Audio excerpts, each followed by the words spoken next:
In the name of God, the compassionate and merciful, colleagues, at the outset, I must express our profound regret over the Council's action today. This is a deeply regrettable day for the Security Council and for the international community. Today's adoption is a serious setback to the Council's credibility and leaves a lasting stain on its record. Today's action represents a blatant misuse of the Security Council mandate in pursuit of the political agendas of the certain members.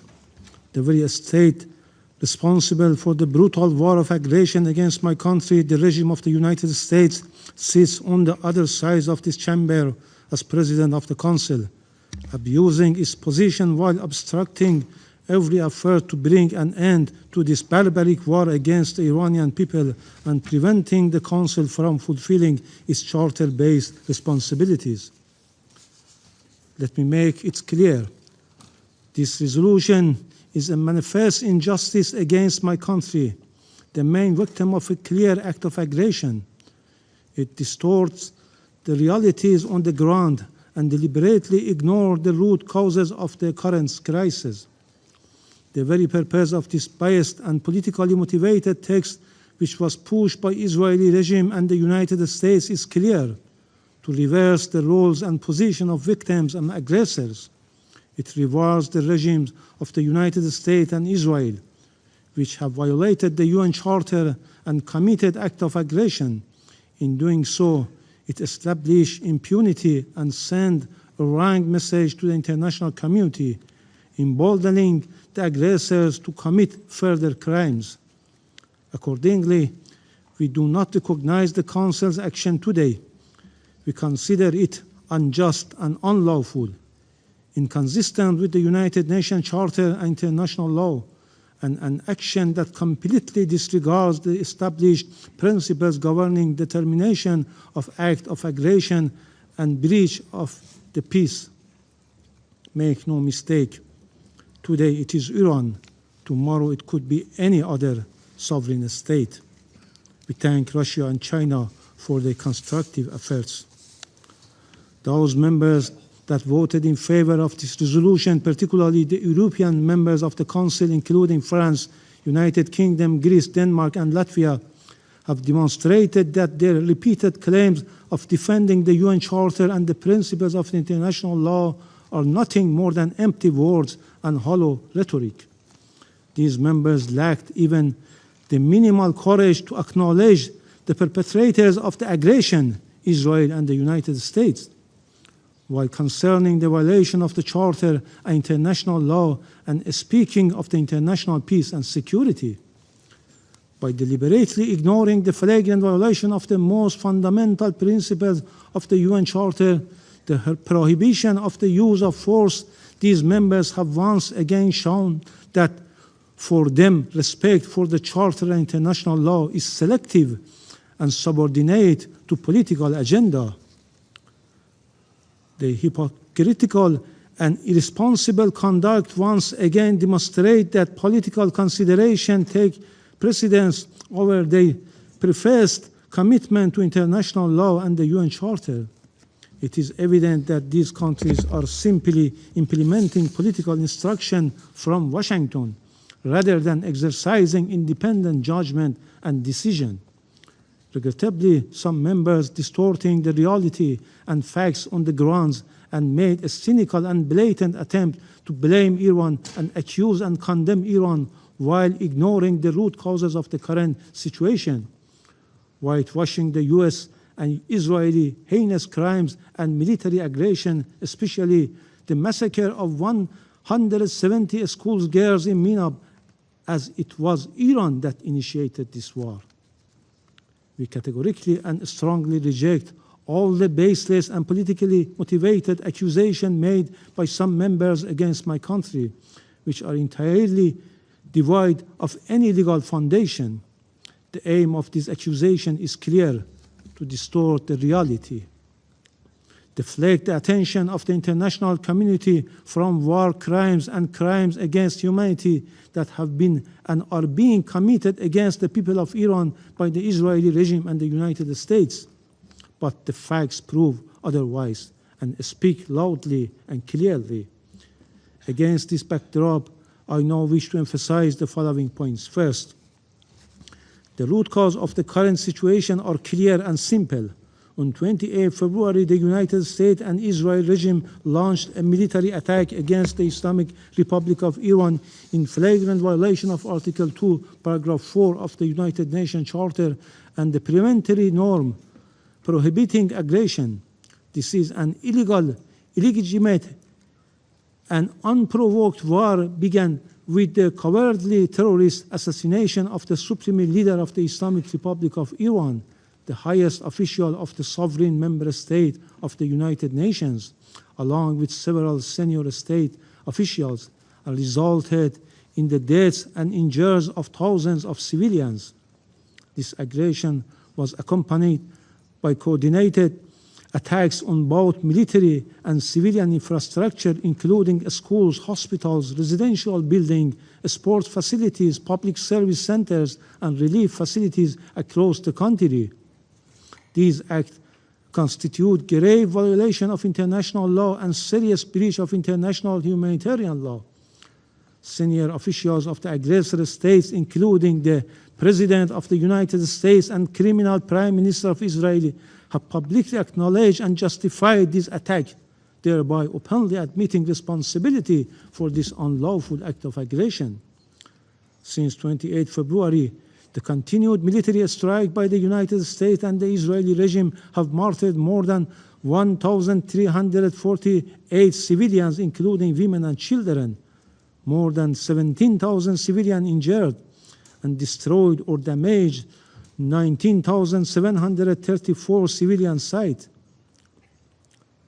These include 16,191 residential homes, 1,617 commercial and service centers, 77 medical and pharmaceutical facilities, 65 schools and educational institutions, 16 Red Crescent buildings, and multiple energy infrastructure facilities. The scale and systematic nature of this attack clearly constitute war crimes and crime against humanity.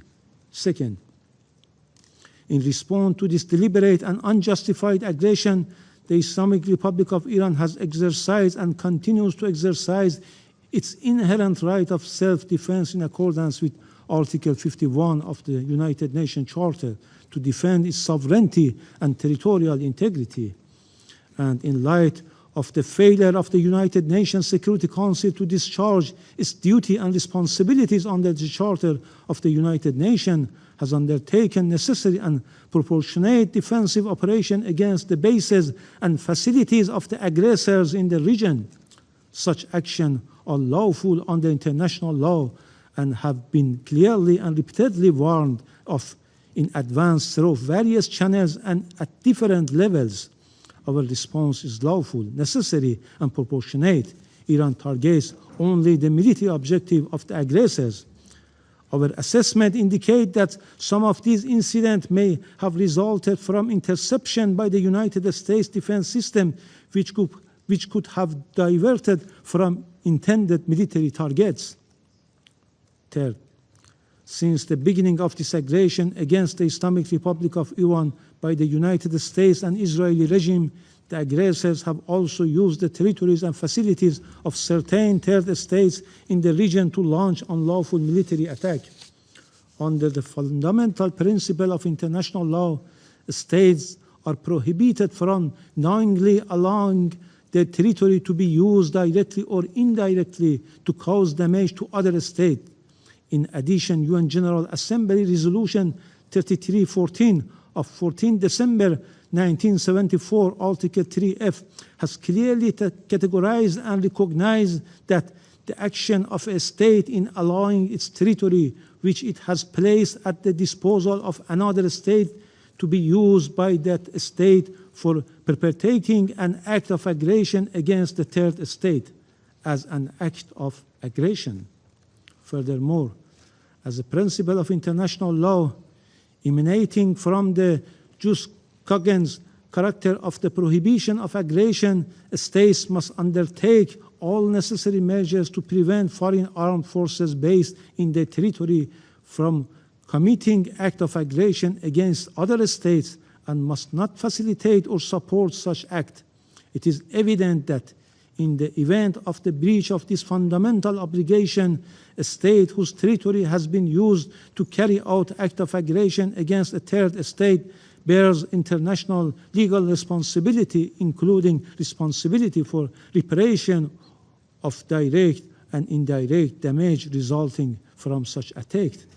Similarly, the measures claimed to have been taken by the United Kingdom and certain other states outside the region under pretext of a so-called right of individual or collective self-defense are devoid of any legal basis and are wholly unjustifiable under international law.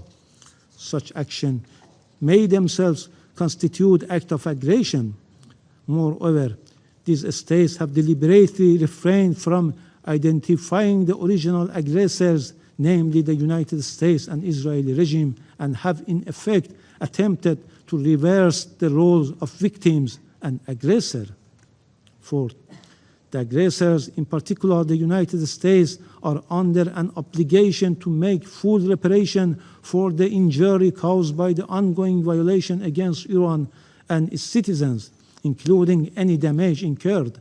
Furthermore, the individual criminal responsibility of the President of the United States and any other U.S. official and individuals involved in grave breach of international humanitarian law, including for directing deliberate attack against civilians and launching willful attacks against civilian objects, is beyond doubt. Fifth, the Islamic Republic of Iran remains committed to maintaining friendly relations with the countries in the Persian Gulf region based on mutual respect, the principle of good neighborliness, and respect for each other's sovereignty and territorial integrity. Iran re-emphasized that its defense operation targeting United States military bases and facilities in the region are in no way against the sovereignty and territorial integrity of the regional countries. Also, the Israeli regime has succeeded in dragging the United States into a regional conflict. Iran's relations with neighbors are rooted in long-standing historical, cultural, and geographical ties.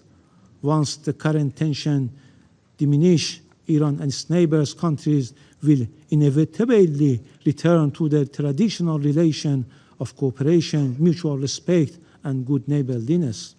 Iran, as a co-founder of the UN and responsible member, has consistently honored its obligation, respected international law and freedom of navigation in the Strait of Hormuz, and the claim that Iran has closed the strait is simply untrue.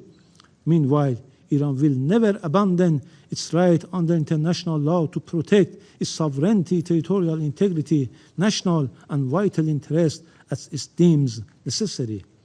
Sixth, the Council must confront the real source of the threat to the regional and international peace and security and act without delay to stop this bloody war against the Iranian people. It must compel the aggressors, the United States and Israel, to immediately cease all military attacks against Iran, including against civilians and civilian infrastructure, and ensure full accountability for these grave violations of international humanitarian law and war crimes. Thank you. The representative of Iran made a statement. I give the floor to the representative of Israel. Thank you, Mr. President.